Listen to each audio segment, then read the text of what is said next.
A paz do Senhor, meus irmãos. Vamos dar início à nossa última aula desse curso do Reino Unido, aula 8. E vamos falar agora do rei Salomão, né? O último rei desse Reino Unido, que teremos após o reinado dele, a divisão do reino. Então nós vamos iniciar nessa aula falando, né, dessa transição entre o reinado de Davi para o reinado de Salomão. Né? Ainda que pareça que foi muito rápido, mas não foi, né? Teve bastante coisa nesse meio.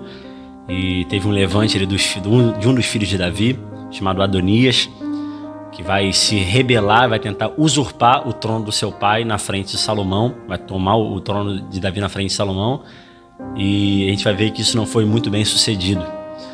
Então a gente começa falando exatamente sobre o livro de Reis, né?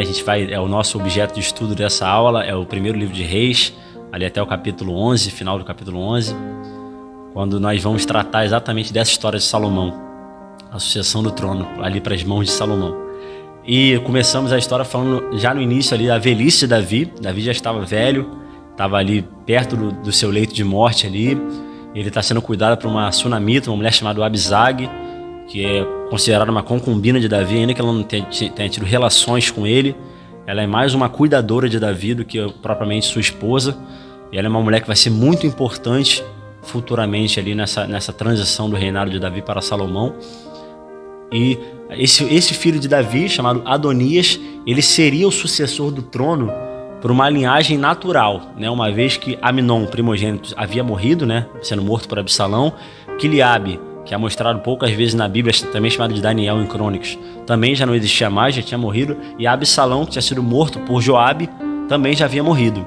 Então existia ali agora o próximo sucessor, que seria Adonias, e depois de Adonias o próximo sucessor seria Salomão.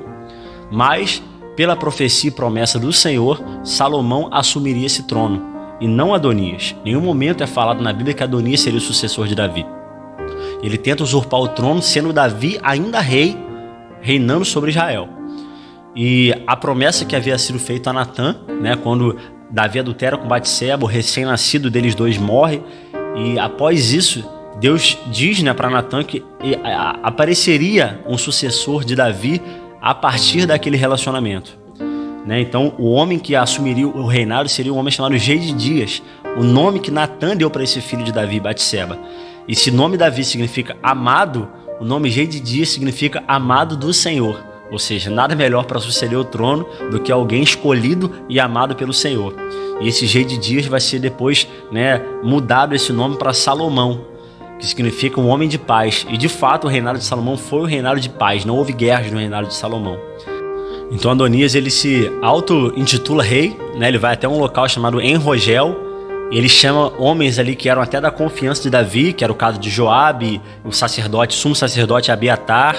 Ele chama esses homens para junto dele, e esses homens não foram fiéis a Davi, porque eles sabiam, eles estavam no momento que Natã proferiu essa profecia, quando ele falou que Salomão seria o futuro rei de Israel, e eles não deram ouvidos a essa profecia e se juntaram a Adonias, né, numa forma de garantir o seu cargo, né, tanto de comandante do exército quanto de sacerdote. Eles traem a confiança de Davi e se juntam então a Adonias. Só que Adonias não chama para esse banquete, para essa consagração, nem Salomão, nem Batseba, sua mãe, né, a mãe de Salomão no caso, porque a mãe de Adonias era uma mulher chamada Agite. Ele não chama também o profeta Natã, não chama um grande valente de Davi, muito importante, futuro comandante do exército de Salomão, chamado Benaia, e também não chama o sacerdote Zadok para esse banquete. Então ele se intitula rei, ali naquele momento, sem a bênção de Davi, sem a unção de Davi, sem Davi saber de nada, ele se intitula rei ali nessa cidade, ao sul de Jerusalém. E quando Batseba, Natã ficam sabendo disso, eles correm até Davi, né? Primeiramente Batseba e depois vem Natã, e falam: por acaso o rei sabe que Adonias está sendo consagrado rei de Israel? Né? Não seria Salomão o próximo a suceder o Senhor ali no trono? E depois logo em seguida Natã chega e fala a mesma coisa, né? Meio que sustentando aquela palavra que Batseba estava falando. Por acaso o rei não sabe que está sendo aclamado o rei Adonias? Davi fala: não, isso está errado, em nenhum momento eu coloquei Adonias como rei de Israel. O próximo rei de Israel, o sucessor do trono, é aquele que Deus escolheu, Salomão, e não Adonias. E ainda que a gente veja, né, Batseba, né, apenas como aquela que foi a pivô do adultério de Davi, na verdade essa mulher agora, ela foi uma das principais figuras para que o reino unido de Israel, para que o reino de Israel não entrasse numa crise sem precedentes, uma vez que se Adonias assumisse com total interesse, né, o líder de verdade, o rei de verdade, ele deveria pensar no bem do povo e não no bem próprio. Ele foi um oportunista, pensou no seu bem. Joabe corroborou com essa ideia e pensou no seu bem, e Abiatar também sustentou essa ideia e procurou o seu próprio bem. E é por isso que esses homens vão ser sentenciados com uma sentença de morte, que foram traidores. E nisso, né, a gente vê a manifestação da graça de Deus mais uma vez, né? Aquela mulher que foi a pivô, né, claro que o maior culpado foi o Davi, mas ela participou daquele adultério, né? E aquele adultério trouxe uma grande ruína sobre a casa de Davi, sobre o reinado de Davi. Agora essa mulher, ela é usada para retomar também a união do reino novamente pelas mãos de Salomão, né? Então aquelas pessoas que foram fiéis a Davi, Batseba, Salomão, Natã, Benaia, Zadok, os valentes de Davi, que também não tinham sido convidados para esse banquete, eles vão até a fonte de Gion, aquela fonte que dava abastecimento para a cidade de Jerusalém, e ali na fonte de Gion, eles proclamam Salomão como rei de Israel. Então a gente tem novamente uma dualidade. Diz que quando Salomão foi proclamado rei de Israel, ali com a unção de Davi, né, o que Adonias não tinha, ele não tinha a bênção de Davi, ele não tinha a unção de Davi, ele não tinha profecia e promessa nenhuma sobre a vida dele, ele se autotitulou rei, mas Salomão tinha. E quando Salomão ele é ungido novo rei de Israel, diz que a terra se estremeceu, que a terra tremeu diante daquela proclamação, o alvoroço que aqueles homens fizeram, o que o povo fez, se alegrando agora com Salomão sendo o novo rei de Israel. E diz que Adonias, lá do banquete onde ele estava, e os homens que estavam com ele naquele banquete, se assustaram com aquilo ali, né? Porque eles não sabiam com o que estava acontecendo, se era Davi que tinha morrido, se era alguém que estava invadindo o povo, se era Salomão que estava sendo consagrado rei. Eles não sabiam o que estava acontecendo, mas naquele momento Salomão estava sendo consagrado rei. E a fonte de Gion, a distância dela para essa cidade de Enrogel era de apenas 2 quilômetros, então seria possível realmente eles ouvirem. E ali, então, nesse momento a gente tem uma nova dualidade: Salomão reinando de um lado e Adonias se colocando como rei de outro lado. Assim como Abner colocou Esbozete como rei na época que Davi já era rei, assim como Absalão se colocou como rei na época que também Davi já era rei, a gente tem novamente essa briga de poderes, essa tentativa de divisão do reinado, do povo. Mas Salomão vai se levantar agora e vai colocar ordem na casa ali. Ele vai sentenciar quem merecia realmente ser sentenciado. E só para que a gente entenda, né, vamos dizer assim, o conselho real, né, que o rei deveria ter, tinham 3 frentes muito importantes. A primeira era a frente sacerdotal, né, que Davi tinha nas mãos de Zadok e Abiatar, né, antes de Abiatar passar para o lado de Adonias ali. A outra frente era uma frente de governo do seu exército, né, de comando do seu exército. E essa frente que levava no tempo de Davi era Joabe, que agora vai passar para as mãos de Benaia, uma vez que Joabe traiu também Salomão e Davi, passando para o lado de Adonias. E a outra frente era a frente profética, que era o Natã e Gade, né? Gade nessa época já havia morrido, mas era Natã e Gade que faziam essa frente profética. Então, Davi e Salomão tiveram essas 3 frentes, né? A sacerdotal, a de comando do exército e a profética. Adonias só tinha 2. Ele tinha realmente a frente sacerdotal, porque ele colocou Abiatar como sumo sacerdote. Ele tinha a frente de comando de exército, porque ele colocou Joabe, o traidor Joabe, como o seu comandante de exército. Só que estava faltando algo um pouco importante aí, né? Algo muito importante, que era o quê? A frente sacerdotal, a frente profética. Ele não tinha nenhum profeta do lado dele, ele não tinha nenhuma palavra profética, ele não tinha nenhum homem de Deus ao seu lado, e isso era o princípio da ruína do reinado de Adonias, né? E a forma de Salomão, então, é firmar o seu reino antes de qualquer coisa, antes dele começar a fazer qualquer planejamento, fazer qualquer coisa para iniciar o seu reinado. Ele deveria limpar a casa, né? Ele deveria eliminar aquilo que poderia ser um levante contra o seu reino futuramente. E estava claro que eram os seus inimigos declarados ali. O primeiro deles era o seu próprio irmão, Adonias. O segundo e mais letal era Joabe. E o terceiro era o próprio Abiatar, que traiu ele, ainda que fosse um sacerdote. Então, ele já se levanta contra o seu irmão, né? O seu irmão, na verdade, sabendo que ele ia morrer, ele vai e corre para dentro do tabernáculo e se agarra nos chifres do altar do sacrifício, né? Nas pontas do altar. Isso tem um significado, porque antes da cidade de refúgio existirem, ali era o local do asilo, ali era o local do refúgio. E essa forma de se agarrar, né, nas pontas do altar do sacrifício era uma forma dele tardar a sua morte, né? Dele ter direito a um julgamento. Ainda que ele não morresse naquele momento, ele poderia ter um julgamento e morrer, né, se fosse comprovar a culpa dele posteriormente. Então isso simbolizava agarrar na ponta do altar. Tem até a canção de um grupo que a gente conhece, né, sobre tocar na ponta do altar a fim de conseguir o favor do rei, né? Então foi uma forma dele conseguir a misericórdia de Salomão ali. Ele agarra nas pontas do altar. Mas, né, Salomão ele dá um voto de misericórdia para ele, manda ele para Jerusalém e de certa forma mantém Adonias em prisão domiciliar, né? Porque ele não poderia sair de Jerusalém mais. Então a partir desse momento Salomão tem Adonias ele nas mãos, né? Futuramente ele vai morrer, mas até então ele está ali seguro ali em Jerusalém. E nesse meio acaba que o rei Davi falece. E antes dele morrer, antes dele falecer, ele deixa algumas palavras para Salomão. E uma dessas palavras, ele fala para Salomão: Salomão, seja homem, ser forte, né? Algo muito parecido com o que Deus falou para Josué. Lembra que Josué, ele herdou, né? Ele viveu na sombra de Moisés. Ele herdou aquela grande liderança de Moisés.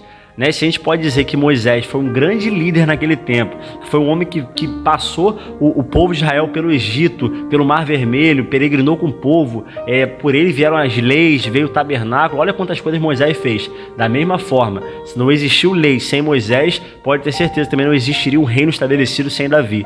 Então Salomão estava herdando também um grande reinado, que era o reinado de Davi. E é por isso que Davi o tempo todo encoraja Salomão: seja forte, você vai precisar dessa força, você vai precisar dessa coragem, porque muitos vão se levantar contra você. Eu tinha inimigos e contigo não vai ser diferente. Então seja forte para fazer conforme aquilo que Deus quer. E orienta Salomão ali, dá orientações da parte de Deus para Salomão, para que Salomão seguisse aquilo ali. Porque se ele seguisse aquilo ali, se ele seguisse aquelas diretrizes, aquelas orientações de Deus, ele teria um reino de paz e teria um reino muito bom. Agora, se ele se voltasse para aquelas coisas ali, desobedecesse ao Senhor, certamente o reino dele seria um reino turbulento, ele acabaria perdendo o reino e acabaria tendo o reino dele ruído ali pelo meio, como é o que vai acontecer futuramente.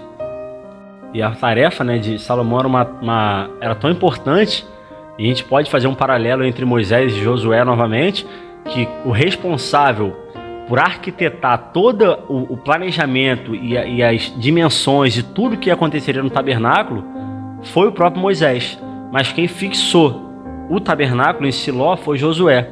E da mesma forma, quem arquitetou e planejou toda a construção do templo foi Davi, mas quem firmaria e construiria o templo em Jerusalém seria Salomão. Então, assim, por isso Davi encoraja tanto Salomão a colocar Deus em primeiro lugar, assim como Moisés e o próprio Deus encorajou a Josué também.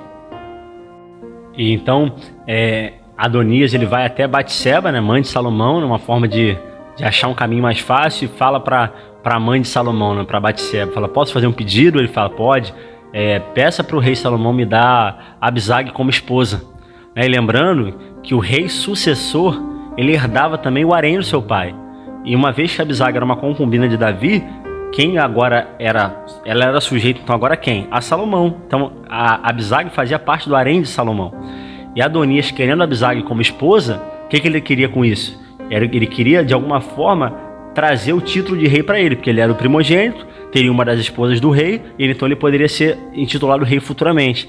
E Salomão entende isso daí, ele entende essa esperteza de Adonias. O que ele faz? Ele manda Benaia, o chefe do seu exército, matar Adonias. Então o primeiro grande inimigo de Salomão é morto por Benaia, por esse homem que é um guerreiro fiel a Salomão. Então ele vai e mata Adonias. Logo em seguida, Salomão expulsa Abiatar como sacerdote. Ele não mata Abiatar, porque ele diz que Abiatar levou a arca do Senhor durante muitos anos, durante o reinado de Davi. Então ele poupa a vida de Abiatar, mas ele mesmo não matando, ele expulsa Abiatar e tira o sacerdócio de cima dele.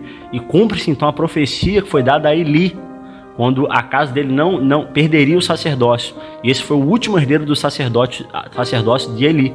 Então Abiatar é expulso e apenas como sacerdote agora a gente tem Zadok. E o terceiro que vai morrer, né, Joabe, sabendo de tudo isso, né, a gente sabe que Joabe já tinha matado Abner, Joabe tinha matado Amasa por inveja, tinha matado Absalão, filho de Davi, tinha de alguma forma sido o pivô da morte de Urias. Olha quantas pessoas Joabe já tinha matado. E o próximo a morrer seria Salomão. Ele mataria Salomão a custo que custar para manter o seu posto. Então Salomão vai atrás de Joabe, e Joabe toma a mesma atitude que Adonias tomou. Ele vai até o tabernáculo, agarra nas pontas do altar, mas para ele não haveria misericórdia. e Salomão manda Benaia matar Joabe, ainda que ele estivesse segurando na ponta do altar. Ele morre dessa mesma forma, porque o segurar nos chifres do altar, na ponta do altar, era uma forma de haver um julgamento posterior para saber se aquela pessoa era culpada ou não. Mas Joabe já tinha motivo suficiente para ser sentenciado como culpado. E mesmo ele agarrado nas pontas do altar, e nas pontas do altar era onde se amarravam os sacrifícios que seriam sacrificados naquele altar do sacrifício. E dessa forma, agarrado nas pontas do altar, Joabe morre, né? E acaba ali, então, esses 3 grandes inimigos que se levantaram contra Salomão, eles são de alguma forma eliminados ali da frente de Salomão, e agora ele pode estabelecer o seu reino, um reinado de paz. E algo que nós aprendemos, né, com essa passagem, essa sucessão do trono de Davi para Salomão, é que antes de Salomão começar de fato a reinar, antes dele fazer qualquer planejamento para sua nação, a primeira coisa que ele fez foi eliminar todas as pedras de tropeço, né? Foi tirar do caminho dele tudo aquilo que poderia levar o reino dele a ruir, tudo que poderia levar a casa dele a uma divisão. Ele tirou tudo aquilo do seu caminho, né? Às vezes a gente tem essas indagações, né? Pô, será que isso daqui é pecado? Será que isso aqui é errado? Será que isso aqui é certo? E a gente fica nesses questionamentos, pô, isso aqui pode, isso aqui não pode. Mas se algo pode, em algum momento, nos levar a desobedecer ao Senhor, em algum momento nos levar para longe dos caminhos do Senhor, isso deve ser retirado da nossa vida, meus irmãos. Então, se a gente não consegue, às vezes, saber se pode ou se não pode, Deus mandou o Espírito Santo para nos ensinar todas as coisas, né? E Ele vai nos constranger, e Ele vai nos orientar, né? Salomão não tirou isso da cabeça dele, mas Salomão foi guiado pelo Senhor, né? Ali, através das palavras de Davi, um homem de Deus, ele foi guiado pelo Senhor a limpar a casa antes de assumir o seu reinado.